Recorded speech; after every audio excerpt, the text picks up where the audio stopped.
কেন? আপনি তো বললেন আদর করবেন, তাই এখানে নিয়ে আসছেন। বলার মতো কিছুই খুঁজে পাচ্ছে না হিয়ন। জ্ঞান শূন্য মেয়ের কথাবার্তায় দিনকে দিন মস্তিষ্ক শূন্য হচ্ছে সে। রুমে এসে বিছানায় বসতে বসতে বলল। হ্যাঁ, আদর করেই তো কতগুলো চকোলেট দিলাম তোমায়। ভ্রু বাঁকিয়ে বলে প্রিহুলা। এটা আদর? ঘুম পাচ্ছে আমার, তুমি বের হলে আলো নিভিয়ে দিব আমি। কিছুক্ষণ দাঁড়িয়ে থেকে বলে প্রিহুলা। আমি এখানে ঘুমাই? স্থির হয়ে তাকিয়ে থাকে হিয়ন। রাগ বুঝি আবারও মাথা চাড়া দিচ্ছে। নিজেকে শান্ত রাখার চেষ্টা করলেও এই মেয়ে ঠিক সহ্যের সীমা লঙ্ঘন করবে। মাথায় জমেছে ঘাম বিন্দু। এসির রিমোট নিয়ে অন করে দিল হিয়ন। যথাসম্ভব ঠান্ডা স্বরে বলল। টুনি ভয় পাবে একা। ঠোঁট উল্টে বলল প্রিহুলা। তাতে আমার কি? টুনির তো জামাই নাই, তাই একা ঘুমাইবো, আর আমি আপনার সাথেই শোবো। আমাকে রাগিও না, সন্ধ্যার কথা মনে আছে? আমি বের করে দিব নাকি স্বেচ্ছায় বেরোবে? কিয়ৎক্ষণ চুপ করে দাঁড়িয়ে থাকে প্রিহুলা। চোখ দুটি বুঝি জলে ভাসছে। লোকটা রাগ দেখালেই ভেতর ঠেলে ঠুলে বেহায়া কান্নাগুলো বের হয়ে আসে। নাক টেনে নিয়ে বলে। আমারে তো দাদি বলে দিছে, বিয়ার পর জামাইয়ের লগে থাকবি, জামাইয়ের আদর। মাঝপথে কথা থামিয়ে দিয়ে ধমকের স্বরে বলল হিয়ন। প্রিহুলা, আমার ঘুম পেয়েছে, কালকে কাজ আছে, দয়া করে এক্ষুনি বের হয়ে যাও। এই রাতের বেলা রাগে মাথা গরম করে ঘুম হারাম করতে চাচ্ছি না। আপনি কি কাজ করেন? কোমরে হাত রেখে চোখ বুঝে প্রলম্বিত শ্বাস নেয় হিয়ন। মেয়েটা ঠিক রাগিয়ে দিল। কথার ছুরি খুলে বসেছে যেন। বাড়তি কথা ভালো লাগে না হিয়নের। চোখ মেলে কিছু পলক তাকিয়ে থেকে উত্তর দিল সে। আমি ডাক্তার। প্রিহুলা এগিয়ে এসে খাটে বসলো আয়েশ করে। হাতে থাকা চকলেটের খোসা মেঝেতে ফেলে পুনরায় আর একটা চকলেট খুলে নিল। তাতে কামড় বসিয়ে দিয়ে বলল। কিসের ডাক্তার আপনি? হিয়ন হতবুদ্ধির মতো তাকিয়ে প্রিহুলার কাণ্ড দেখছে। চোয়াল শক্ত হয়ে এসেছে তার। মানুষের রাগ যখন মাত্রা অতিক্রম করে তখন ঠিক কিরূপ প্রতিক্রিয়া জানানো উচিত? মেয়েটা একটুখানি আশকারা পেতেই সুরসুর করে মাথায় চেপে উঠল। ভালোই ভালোই চকলেট ধরিয়ে দিয়ে বিদায় করে দেওয়ার চিন্তা ভাবনা ছিল হিয়নের। তবে কি ভুল করলো সে? উল্টে ভয়টাই ভাঙিয়ে দিল। তাহলে তো ফের হেনস্থা করবে তাকে। দাঁতে দাঁত চেপে রাগ সংবরণ করার চেষ্টা করছে হিয়ন। প্রায় অর্ধেকটা চকলেট খেয়ে নিয়েছে প্রিহুলা। উত্তরের আশায় বসে আছে। ঠিক আছে, দেখাই যাক কতটুকু দুঃসাহসিকতার পরীক্ষা দিতে পারে এই ছোট্ট কিশোরী। আর কি কি প্রশ্নবিদ্ধ করতে পারে। দুই হাত ভাঁজ করে দাঁড়ালো হিয়ন। ভুরু উঁচিয়ে বলল। কিসের ডাক্তার সেটা বললে বুঝবে তুমি? হাতে থাকা চকোলেটটা শেষ হতেই মেঝেতে খোসা ফেলল প্রিহুলা। সেদিকে চুপচাপ তাকিয়ে আছে হিয়ন। এই কাজটা বিরক্ত ধরাচ্ছে তাকে। কখন রাগ নিয়ন্ত্রণাধীন হয় আর ভয়ানক কিছু ঘটে যায় কে জানে। আরও একটা চকলেট নিতেই বাদ সাধল হিয়ন। থমথমে গুরু গম্ভীর স্বরে বলল। রাত কয়টা বাজে খেয়াল আছে? একসাথে এত চকোলেট খেলে দাঁতে পোকা হবে, রাখো ওটা। চকলেটের বক্সটা দুহাতে আঁকড়ে নিয়ে উঠে দাঁড়ায় প্রিহুলা। ওষ্ঠ চওড়া করে হেসে বলে। আচ্ছা, আপনি তাহলে দাঁতের ডাক্তার? প্রিহুলার কথা শুনে ভ্রু কুঞ্চিত হয়ে আসে হিয়ন। কথা বলল সে দাঁতের ডাক্তার। মেয়েটা কি উল্টোপাল্টা হাবিছাবি কথা না বললেই নয়। খানিকটা রাগত্ব স্বর নিয়েই বলল সে। তোমায় কখন বললাম আমি দাঁতের ডাক্তার? হাসি মিইয়ে গেল প্রিহুলার। চকোলেট খাওয়ার চক্করে এতক্ষণ যাবৎ লোকটার চেহারা খেয়াল করেনি সে। আবারও কেমন গম্ভীর কালো নীরদে ঢেকে আছে মুখের আদল। বর্ষার মৌসুমেও তো আকাশে এত মেঘ করে না যতটা এই লোকটার মুখাবয়বের বিরাজমান। জড়সড় হয়ে দাঁড়ায় প্রিহুলা। দৃষ্টি মেঝেতে। মুহূর্তেই রুম অন্ধকার হতেই দ্রুত দৃষ্টি তুলে তাকালো। নিকুশ কালো আধার ছাড়া কিছুই ধরা দিল না চোখে। ভয়ে সেধিয়ে গেল ভেতরটা। আচমকা ঘরের কোনায় চলে উঠল একখণ্ড পিঙ্গল আলো। তড়াৎ করে সেদিকে দৃষ্টি ফেলল প্রিহুলা। রুমের লাইট বন্ধ করে ল্যাম্পশিট জ্বালিয়ে দিয়েছে হিয়ন। পরক্ষণে খাটে বসে প্রিহুলার উদ্দেশ্যে বলল। কার্ডিওলজিস্ট চেনো? অবুঝের মতো মাথা নাড়িয়ে না পথক বোঝালো প্রিহুলা। চোখ দুটো ধীরে ধীরে ছোট হয়ে আসছে তার। হিয়নের কথা বুঝি কর্ণকুহর অবধি পৌঁছলো না ঠিকঠাক। তার আগেই ভয় ভেতরে প্রবেশ করে সমস্ত ইন্দ্রিয়কে অচল করে দিয়েছে যেন। শুকনো ঢোক গিলল প্রিহুলা। মৃদু হলদেটে আলোয় হিয়নের রূপ যেন ভয়ানক লাগছে। কঠোর চোখ মুখ নিয়ে বসে আছে সে, দৃষ্টি প্রিহুলাতে নিবদ্ধ। বেশিক্ষণ তাকিয়ে থাকার সাহস করে উঠতে পারল না প্রিহুলা। ইচ্ছে করছে এক ছুটে পালাতে, পাছে আবার কোলে তুলে না নিয়ে আসে তাকে। ফের গাম্ভীর্য ভাবটুকু নিয়েই বলল হিয়ন, হৃদরোগ বিশেষজ্ঞ প্লাস সার্জন। সার্জন কি? অকপটে প্রশ্ন করল প্রিহুলা। দৃষ্টি তুলে তাকালো হিয়নের পানে।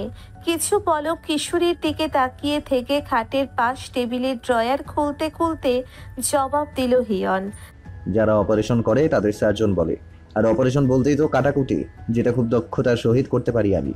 হিয়নের কথা শুনে ভয়ে আড়ষ্ট হয়ে গেল প্রিহুলা। হাত পা জমে শিথিল হওয়ার উপক্রম। কোনো রকম দৌড় দিল সে। উঠে গিয়ে দরজা আটকে দিল হিয়ন। পরক্ষণে শব্দ করে খানিক হাসল। মেয়েটা যে মারাত্মক ভয় পেয়েছে বুঝতে বাকি নেই। দ্বিতীয়বার হিয়নের রুমে আসার পূর্বে 7 বার কি 14 বার ভাববে। তিতিনের দরজার সামনে এসে ঘন ঘন দম ফেলল প্রিহুলা। তখন এক প্রকার দিক বিদিক শূন্য হয়ে ছুটে পালিয়ে এসেছে। সারা বাড়ি অন্ধকার, সবাই ঘুমে। শুনশান নীরবতা বিরাজ করছে চারিদিকে। পেছন ফিরে একবার তাকালো প্রিহুলা। হৃৎপিণ্ড বেগতিক লাফাচ্ছে তার। লোকটাকে দেখতেই কেমন ভয়ানক লাগে। মানুষ কাটাকুটি করে যে, তার আবার দয়া মায়া আছে নাকি? সে জন্যেই মুখখানা সবসময় এমন গম্ভীর ভয়ানক করে রাখে। শত ভাবনা মাথায় নিয়ে রুমে প্রবেশ করলো প্রিহুলা।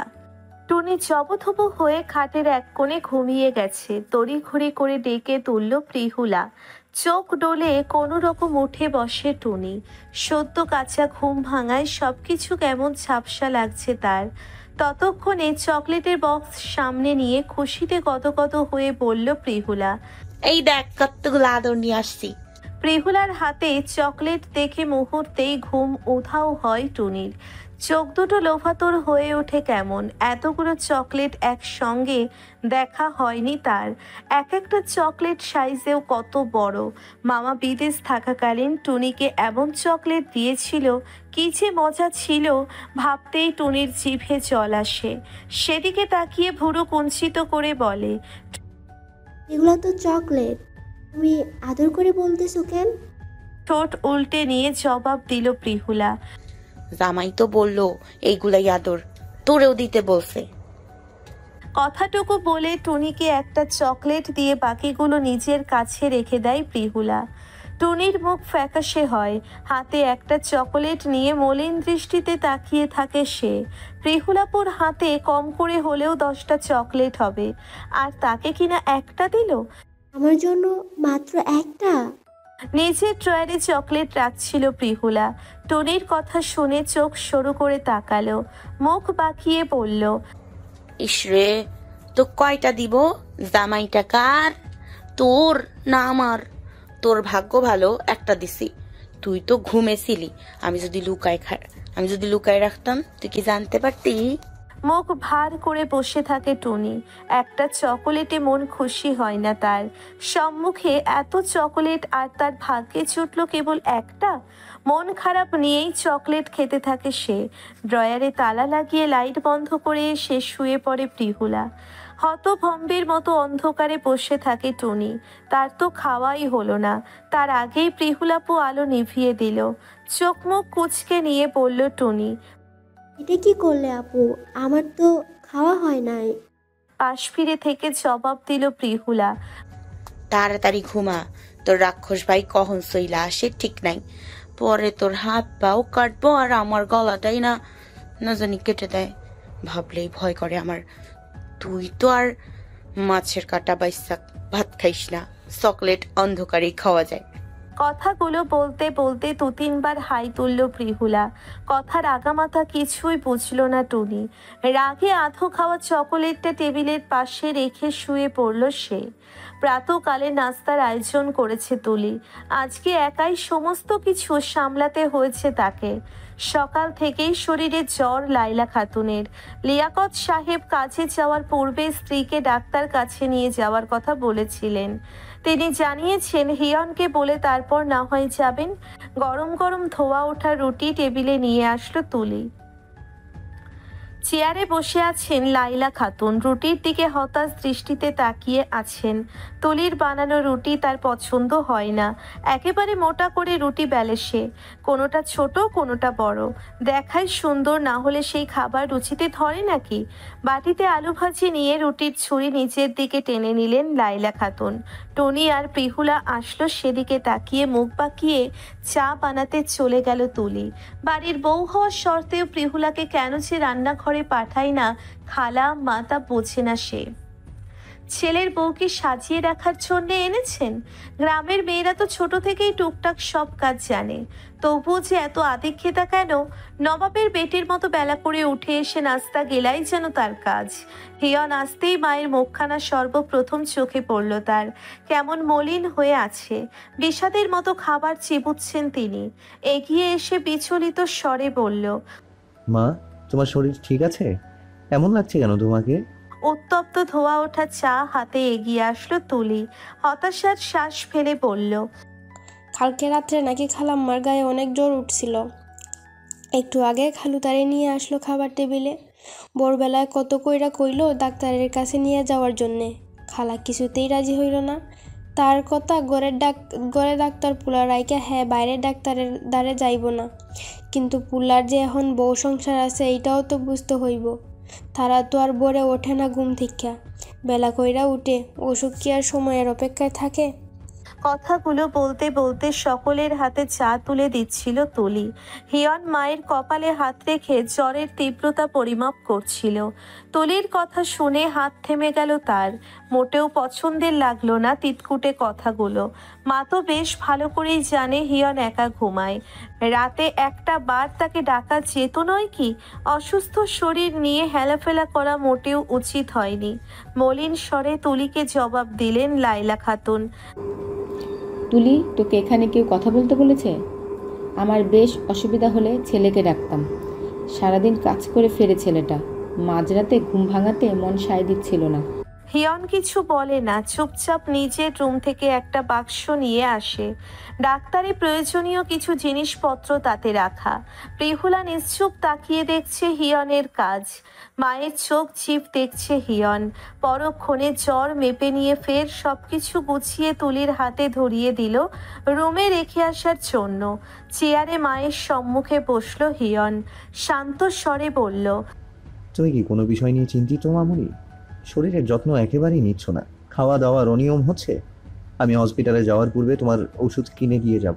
ছেলের আঁটো করা প্রশ্ন থেকে রেহাই পেতে বললেন লাইলা খাতুন, আজকে তো প্রিহুলাকে স্কুলে ভর্তি করিয়ে দেওয়ার কথা। ওষুধ কিনে দিয়ে গিয়ে সময় পাবি তুই? মায়ের অসুস্থতার জন্যে প্রিহুলার স্কুলে ভর্তি করানোর কথা বেমালুম ভুলে বসে আছে সে। এক পলক প্রিহুলার দিকে তাকিয়ে বলল, আমার হাতেই যথেষ্ট সময় আছে। তোমার ওষুধ কিনে দিয়ে আমি প্রিহুলাকে স্কুলে নিয়ে যেতে পারবো। আর হ্যাঁ, সঙ্গে টুনিও যাবে। ভোরু কুঞ্চিত করে তৎক্ষণাৎ প্রশ্ন করে প্রিহুলা, টুনি যাইব কেন? পড়াশোনা করতে। কথাটুকু বলে খাওয়াই বনচুকি হয় হিয়ন। টনির দিকে তাকিয়ে বলল প্রিহুলা, কিন্তু টুনি তো গ্রামের স্কুলে পড়ে। এখন শহরে পড়বে তোমার সঙ্গে। কথাটুকু শুনে ভীষণ খুশি হয় প্রিহুলা। পরক্ষণে হিয়নের কথা মতো কাগজপত্র নিয়ে আসতেই রুমে যায়। ঝটপট নাস্তা সেরে নেয় হিয়ন। অন্য দিনের তুলনায় সময় আজ কিছুটা সংকীর্ণ তার। মিনিট 5-এর মধ্যে টুনিকে নিয়ে চলে আসে প্রিহুলা। লাইলা খাতুন জানান হিয়ন গাড়িতে আছে। ড্রাইভিং সিটে বসে অপেক্ষারত হিয়ন। সম্মুখে প্রিহুলাকে দেখে দৃষ্টি থমকে যায় তার। লাল কালো মিশেল সালোয়ার কামিজ গায়ে জড়িয়ে আছে মেয়েটা। লম্বা বিনুনিটা সামনের দিকে ফেলে রেখেছে। সূর্যের উজ্জ্বল আলোক রশ্মি তির্যকভাবে এসে ছুঁয়ে দিচ্ছে কিশোরীর সর্বমুখ। এইটুকু আলোয় রক্তিম হয়ে গেছে মুখখানা। চোখ মুখ কুচকে নিয়ে এগিয়ে আসলো প্রিহুলা। পেছনের দরজা খোলা রেখেছে হিয়ন। টুনি আর প্রিহুলা উঠে বসল। সজোরে দরজা লাগিয়ে দিতেই হিয়নের ঘোর কাটল। ততক্ষণে তারা দিয়ে বলে উঠল প্রিহুলা। জামাই চলেন এবার। গাড়ি স্টার্ট দেয় হিয়ন। প্রিহুলার কথার কোনো রকম জবাব দেয় না। টুনির সঙ্গে গল্পে মেতেছে প্রিহুলা। সবকিছুই চুপচাপ শুনছিল হিয়ন। বেশিরভাগটা ছিল তাদের গ্রামের কাহিনী। কথার মাঝে খিলখিলিয়ে হেসে উঠছিল প্রিহুলা। লুকিং গ্লাসে বার কয়েক তাকিয়েছে হিয়ন। হলদাভ গাত্রবর্ণের মেয়েটি হাসলে যেন সৌন্দর্য বৃদ্ধি পায় বহুগুণ। ঘোর লাগিয়ে দেওয়ার মতো। কিছু দূর গাড়ি থামতেই কথার আসর ভাঙল প্রিহুলার। হিয়ন ততক্ষণে নেমে গিয়ে মায়ের জন্য ঔষধ কিনে নিয়ে আসলো। প্রিহুলা কেমন চিন্তিত স্বরে বলল, শাশুড়ির তো শরীর ভালো না, আমি না হয় আজকে বাড়িতে চইলা যাই, কালকে স্কুলে ভর্তি হব। প্রিহুলার কথায় খানিক চমকালো হিয়ন। এইটুকুন মেয়ের পাক্কা গৃহিণীর মতো আচরণ। অবশ্য সবটাই তো সে সত্য বলে জানছে, মানছে মনে প্রাণে। আদতে এটা তো তাসের ঘর, সময়ের সাথে ভেঙে বিদীর্ণ হবে একদিন। ততদিনে নিশ্চয়ই সম্পূর্ণ বোঝ হবে মেয়েটির। তপ্তশ্বাস ফেলে বলল হিয়ন, ওষুধ খেলেই ঠিক হয়ে যাবে। বাসায় তুলি আছে, সমস্যা হলে ফোন দিবে, তোমাকে চিন্তা করতে হবে না। অগত্যা আর আগ বাড়িয়ে কিছু বলল না প্রিহুলা। গাড়ি চালিয়ে ফের বাড়িতে আসলো হিয়ন। দারোয়ানের কাছে ঔষধ বুঝিয়ে দিয়ে চলল স্কুলের উদ্দেশ্যে। গাড়িতে বসে হিয়নের কাছে নালিশ করে টুনি। প্রিহুলা কালকে রাতে মাত্র একটা চকলেট দিয়েছে জানায়। কথা বলার সময় টুনির মুখ কাঁদো কাঁদো হয়ে আসে। অপরাধীর মতো মাথা নিচু করে বসে থাকে প্রিহুলা। মনে মনে টুনির প্রতি চরম রাগ হয়। পাকা চোখে প্রিহুলার দিকে তাকায় হিয়ন। মেয়েটার ভাবভঙ্গি দেখে কেন জানি হাসি পাচ্ছে তার। যথাসম্ভব হাসি দমিয়ে বলে, টুনিকে একটা চকলেট দিয়েছো কেন? অর্ধেক তুমি রেখে বাকিটা ওকে দিয়ে দিতে। তুমি তো ওর চেয়ে বয়সে বড়, হিসেব মতো বেশি চকলেট টুনির পাওনা ছিল। দৃষ্টি নিচু রেখেই কটমট করে বলে প্রিহুলা, আপনি তো বলে দেন নাই কয়টাই দিব। মেয়েটা দারুণ ভাবে কথা ঘুরিয়ে দিল। হতবাক হয়ে কিছু পলক তাকিয়ে রইল হিয়ন। পরক্ষণে গাড়ি চালাই মনোযোগ নিবেশ করে টুনিকে আশ্বাস দিয়ে বলল, আজকে তোকে পুরো এক বক্স চকলেট কিনে দেবো টুনি, তখন তুইও ওই মাথা মোটাটাকে দেখিয়ে দেখিয়ে খাবি। খবরদার একটাও দিবি না, চাইতে আসলে আমাকে বলবি, একদম ওর হাত কেটে রেখে দেবো আমি। প্রিহুলার মুখ ছুঁড়ে নেমে এসেছে আষাঢ়ের ঘন কালো আধার। বহু কষ্টে কান্নাগুলো আটকে দিতে চাইছে। কণ্ঠনালী ক্রমেই চেপে আসছে কেমন। কান্নাগুলো গলায় দলা পাকাচ্ছে। তৎক্ষণাৎ গাড়ির জানালা গলিয়ে দৃষ্টি বাইরে রাখলো সে। সম্মুখের কিছুই আর স্পষ্ট দেখা যাচ্ছে না। তার আগেই চোখ জলে টইটম্বুর হয়ে গেছে। পড়াশোনায় ভালো নয়, চেঁচার কোনো বুদ্ধি নেই, তাকে মাথা মোটা বলে। এটা বেশ ভালো করেই জানে প্রিহুলা। গ্রামে থাকাকালীন শরীফ মাস্টারকে প্রায়ই এই কথাটা বলতে শুনতো। যারা পড়াশোনা একেবারেই পারতো না, স্যার তাদের মাথা মোটা বলে সম্বোধন করত। আজকে কিনা হিয়ন এই কথাটা প্রিহুলাকে বলল। সে তো জানে না প্রিহুলা পড়াশোনায় কত ভালো। কথাগুলো ভাবতে ভাবতে চোখের জল ভিজিয়ে দিচ্ছে কপাল। প্রিহুলার দিকে তাকিয়ে মুখটা একটুখানি হয়ে গেল টুনির। তার জন্যে প্রিহুলাপু কত বকা শুনল। ফলস্বরূপ এখন কাঁদছে। লুকিং গ্লাসে প্রিহুলাকে দেখে নেয় হিয়ন। অধর বাঁকিয়ে হাসে। শেষের কথাগুলো কি গায়ে লেগেছে, নাকি টুনিকে চকলেট দেব শুনে শিয়ানা মেয়েটা কাঁদছে? কাঁদলে মেয়েটার সরু নাকটা কেমন রক্তিম হয়ে যায়। ঘন চোখের পাপড়িগুলো ভিজে একাকার অবস্থা। মেঘ ভেঙে বৃষ্টি নেমেছে সেই কখন। প্রিহুলার কান্নারত মুখশ্রী দেখতে মন্দ বই কি ভালোই লাগছে হিয়নের। কাঁদলেও বুঝি কাউকে এতটা সুন্দর সুস্নিগ্ধ লাগে? নিচের ঘরে খাটে শুয়ে আছেন লাইলা খাতুন। শরীর কেমন নিঃশক্তি লাগছে তার। বলতে গেলে কয়েকদিন যাবৎ বড্ড বেশি দুশ্চিন্তা করছেন তিনি। আসলে সবকিছু যেভাবে সহজে ভাবা হয়, পরিস্থিতি তার চেয়ে ঢের কঠিন। মেয়েটাকে সবকিছু খোলাসা জানিয়ে দিয়ে বিষয়টা মিটমাট করে নিলে বোধহয় মনটা দুদণ্ড শান্তি পেত। অবুঝ মেয়েটা তার বুঝবে না। হাতে প্যাকেট নিয়ে রুমে প্রবেশ করে তুলি। লাইলা খাতুনের পায়ের কাছে এসে বসে বলে, বাইজান নাকি ওষুধ কিনে দিয়ে গেছে, কোনটা কখন খাইতে হইবে এখানে লেখা আছে। আমি একটা বিষয় বুঝতেই কিছুতেই বুঝলাম না খালাম্মা। ওষুধ কিনছে ভালো কথা, সেটা দারোয়ানের হাতে কেন দিয়ে গেল? হে তো মূর্খ মানুষ, কি বুঝবো। আপনি এক কাজ করেন, আগে বাইজানরে কল করেন, তারপর নয় ওষুধ খান। নিজের আপন খালা না হইলেও আপনারে আমি আপনের চেয়েও বেশি মানি খালাম্মা।